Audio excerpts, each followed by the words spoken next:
Jack and the Beanstalk. Once upon a time, there was a boy named Jack who lived with his poor widowed mother. They had sold almost everything they owned to buy food. When their last cow stopped giving milk, Jack's mother sent him to town to sell it. On the way to town, Jack met a strange fellow who told him stories of magic beans. "Where can I buy some of these magic beans for my mother?" asked Jack. "I have the last 5 magic beans, and I will sell them to you because you are a good boy." The strange man smiled at Jack. "Well, I have nothing but our old cow, and we need the money I would get by selling her for food." The man replied, "Trust me, my boy. These beans will bring you food and fortune, and your mother will be proud." Jack hesitated, but finally traded the cow for the beans. When Jack returned home, his mother was furious and threw the beans out of the kitchen window crying. Jack went to bed that night, sad and hungry. He woke the next morning to find a huge beanstalk growing in the garden. "The beans really are magic," he cried. Jack saw that the stalk reached the clouds. He remembered stories about the clouds containing gold and started climbing the stalk to see what he could find. He climbed and climbed. When he got to the top, he saw a huge castle and headed for it. The door was so big that Jack could crawl beneath it. Once inside, he saw a giant man eating his dinner. When the giant was finished, he called his servant to bring him his bag of gold coins. While counting his money, the giant became drowsy and fell asleep. Jack crept up to the giant and stole his bag of gold. He struggled down the beanstalk with his money, and when he got to the bottom, he called for his mother. Jack's mother was very happy because this money was the same money that the giant had stolen from Jack's father many years ago.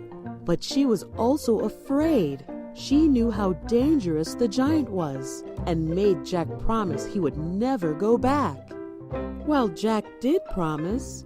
After a while, the money began to run out. Jack began to wonder if he would find anything else in the castle. Once again, Jack decided he would go back up the beanstalk and back to the castle. Once again, he reached the castle and climbed under the castle door. And once again, he found the giant eating dinner at his table. When he was finished this time, however, the giant called for his magic hen. Jack was amazed when he saw the hen lay an egg of pure gold. While the giant was watching the hen, he again became drowsy and fell asleep. Jack crept silently to the table and grabbed the hen.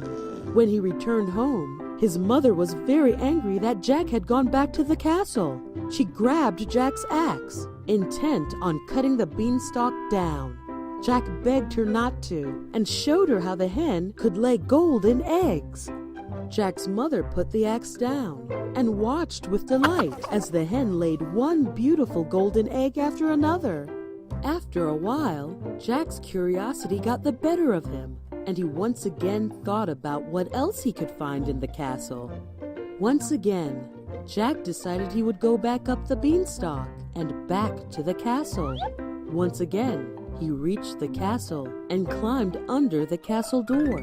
And once again, he found the giant eating dinner at his table. And once again, when he was finished this time, however, the giant called for his magic harp. Jack watched as the harp began to play beautiful music all by itself. The music was so beautiful that before long, the lazy giant once again fell fast asleep. Jack crept silently to the table, but as soon as Jack picked up the harp, it began playing very loudly in his strange hands, and the giant awoke. "Fee, fi, fo, fum," yelled the giant, and he chased after the boy and his harp. Jack raced to the beanstalk and slid down. He could feel the stalk shake as the giant began climbing down. Luckily, his axe was nearby, and he began chopping down the beanstalk. The beanstalk shook and cracked under the weight of the giant and Jack's chopping. Finally, the stalk snapped, and the giant fell to earth, never to be seen again. Jack and his mother lived happily ever after. The end.